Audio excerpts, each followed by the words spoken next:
నీతిని అనుసరించే వారుగా ఉండాలి. మాతో నీతిని గైకొనే వారుగా ఉండాలి. నీతిని అనుసరించే వారిని దేవుడు ధనులుగా చేస్తారన్నారు.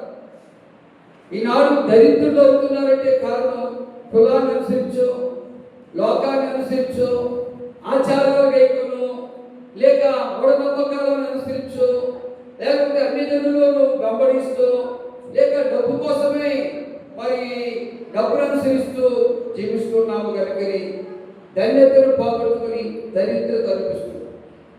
పరిశుద్ధ గ్రంథంలో ఒక ప్రవక్త ఉన్నాడు. మీకు సరిపోయింది కాలక్షేపం, మీ ముగ్గురికి సరిపోయింది. తిప్పుకుంటూ ఉన్నారు ఇలా ముందు.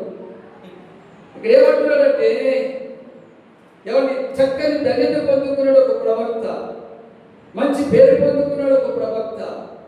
కానీ బాలాకు పంపిన బహుమానాలను అనుసరించి వెళ్తుండగా మధ్యలోని దారిలో దరిద్రత పొందుకున్నాడు. గాడిద చేత బుద్ధి చెప్పించాడు ఈ ప్రవక్త. ఈ ప్రవక్త ఎట్లాంటి దళిత పొందుకున్నాడంటే అతడు ఈ చెట్టు మారిపోనుగా కానీ ప్రవచిస్తే ఆ చెట్టు అక్కడికక్కడ కాలిపోయి మారిపోతుంది, అంత ధన్యత పొందుకున్నాడు. ఈ భూమి విస్తారమైన పంట పండుగగా కానీ చేతిని దీవిస్తే ఆ భూమి సారవంతమైన భూమిగా మార్చబడి మంచి నూరంతర పంట పండే అట్లాంటి ప్రవచనాత్మక పొందుకున్నాడు ఈ ప్రవక్త.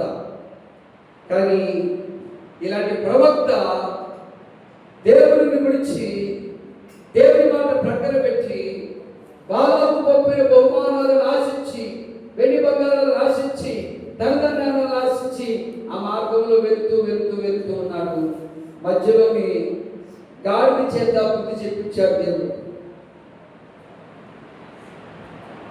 దేవుని ప్రజలారా, కాబట్టి ఈ పగటికాల సమయంలో, ఈ పునరుద్ధార దినమందు, ఈ సంస్కార ఆరాధనలో పరిశుద్ధాత్మ చెప్పే మాట ఏమిటంటే, నా కుమార్తె, నా కుమారుడా, నువ్వు ఎల్లవేళలా నీతిని అనుసరించే బిడ్డగా ఉంటే నేను ధన్యుడిగా చేస్తాను, నేను భాగ్యవంతుడిగా చేస్తాను, నేను ఐశ్వర్యవంతుడిగా